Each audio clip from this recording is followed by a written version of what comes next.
You've probably heard of Western Auto, a brand that was once a household name across the United States.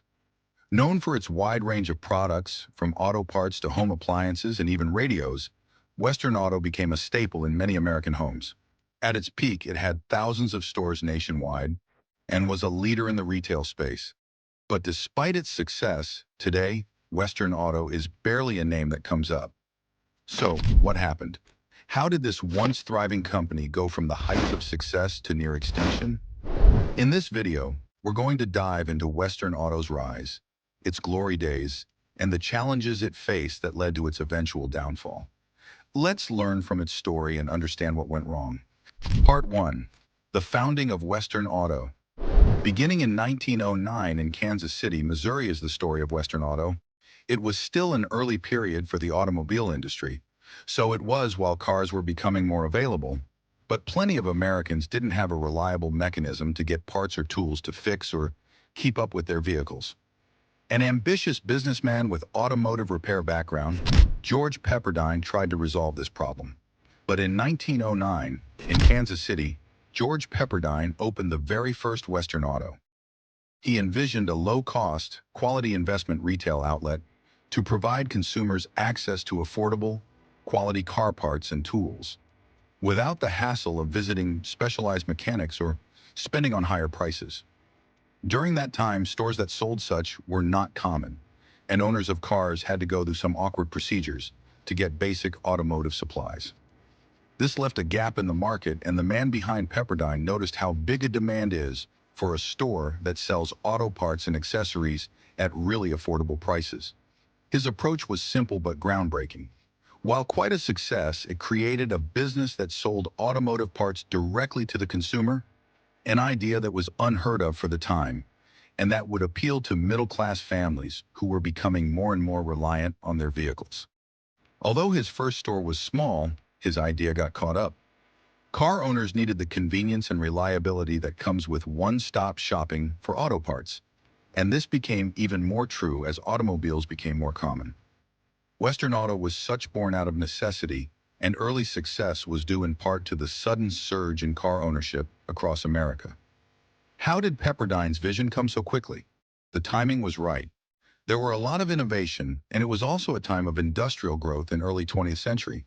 And among the expanding automobile industry, there was a growing demand for automotive parts and affordable automotive accessories, as the number of cars on the road rose. From the start, Western Auto put itself in a spot to take advantage of that demand early, when it positioned itself as a reliable, convenient spot to pick up car products. Pepperdine also innovated around how he chose to engage with consumers. He wanted to try to build relationships with his customers instead of selling them products. But his store was more than a retail shop for auto parts. For people who wanted to work on their cars themselves or who were just seeking advice from car owners, it was a destination. By the end of the first decade, however, Western Auto was beginning to pick up. The company was growing. It had started its footprint by the early 1920s, and as its demand for its products grew, it began to grow its footprint. It was from here that it started its journey from a small shop to become a retail chain. Part 2. Western Auto's diversification. As the economy changed and consumer behavior changed in the 1930s, Western Auto realized new opportunities to expand the products they carried. For that, the company started to offer consumer goods aside from the auto parts, like home appliances, radios, furniture, and sporting equipment. Western Auto diversified into these categories to take advantage of the demand for home goods that was growing during and after the Depression era. Mass consumerism, that reflection of the rise of industrialization and a greatly expanding middle class, enabled ordinary people to buy more than simply what they needed to run their cars. They grew up with Western Auto, the place where they could get everything we could ever need in a growing family for the home. During the 1940s and 1950s, Western Auto turned into a dominant participant, not only in automotive gross sales, however, in general retail. Refrigerators, washing machines, televisions, and radios were what they sold. It also helped establish Western Auto as a one-stop shop for the average American family, due to this move into multiple product categories. The boom in the suburban middle class after the Second World War was evident in the company's growth. With families moving into new homes, products for car, home and recreation became necessary. By the mid-1950s, Western Auto was opening over 2,000 stores nationwide and was quick to catch on to these needs. Part 3. The rise of big box stores. In the 1930s, the global economy was in rut. The Great Depression was upon us. Yet during those days of economic uncertainty, Western Auto still had grown, building on the organization's network of stores and brand reputation. The company had already demonstrated that its business model could endure difficult economic times. During the early 1930s, Western Auto had greatly expanded its product lines. At first directed at auto parts and tools, it gradually diversified in other consumer goods. It was providing radios, refrigerators, televisions, bicycles, and even furniture. This diversification gave Western Auto more customer and more widespread household needs to provide for. In the times of that era, having the decision to begin to expand into new product categories was a smart one. People had been more cautious about spending their money during the Great Depression, but also many families had learned to be more resourceful.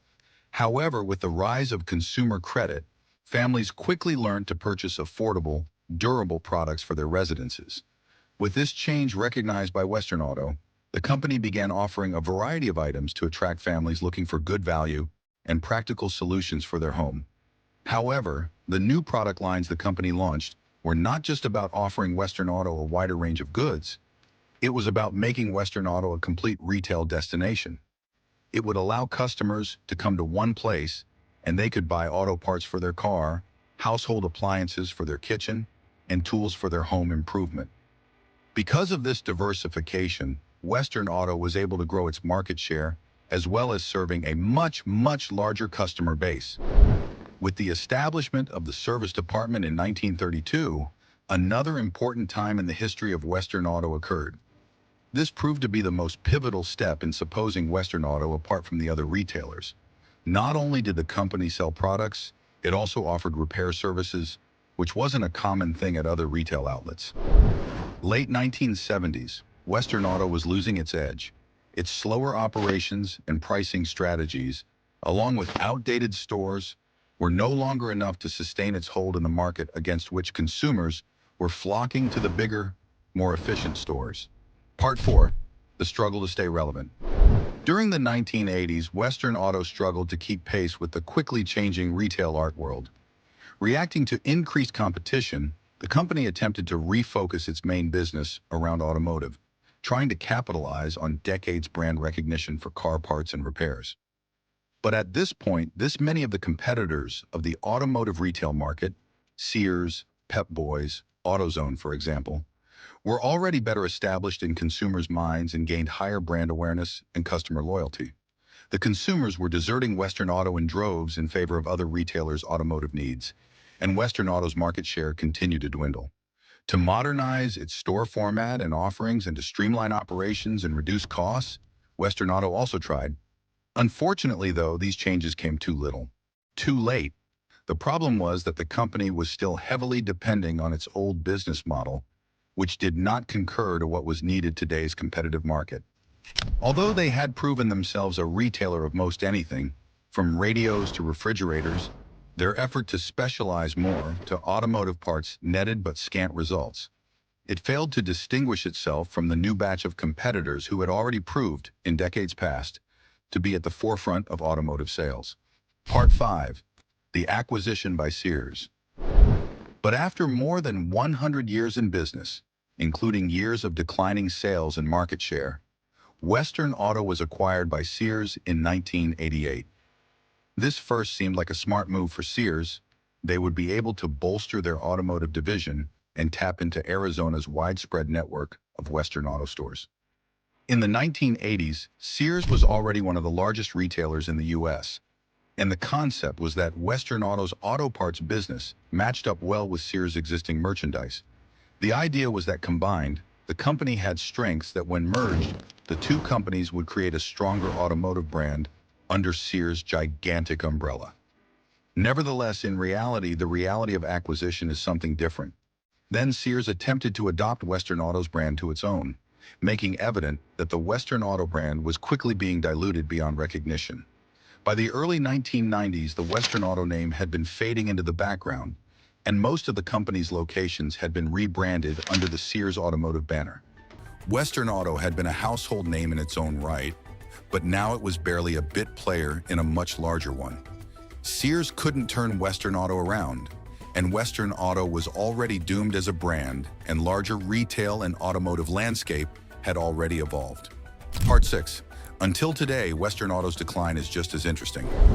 In the 1990s, as they went on, though, Western Auto continued to lose its luster.